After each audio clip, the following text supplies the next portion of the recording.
এরকম কখনোই হয় না যে একজন মানুষ সারা জীবন একজনকেই ভালোবাসবে, তারপর তার যদি কখনো বিচ্ছেদ হয়ে যায় দেন সে অন্য কাউকে ভালোবাসতে পারবে না। এটা কখনোই সম্ভব না।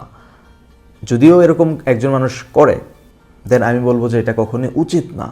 কারণ দেখেন, জীবনে আপস অ্যান্ড ডাউনস আছে। আপনার জীবনে অনেক ফল হবে, অনেক রাইজ হবে। সো ওই ফলগুলা যখন আপনি ডাউনফলে থাকবেন, ওই ডাউনফলে আপনাকে নিজেকে সামলাতে হবে। সো ওই ডাউনফলকে আঁকড়ে ধরে যদি আপনি আপওয়ার্ড বা উপরের দিকে যাওয়ার কথা চিন্তাই না করেন দেন এটা টোটালি বোকামি, এটা কমপ্লিটলি ফুলিশনেস। সো এরকম করা যাবে না কখনোই।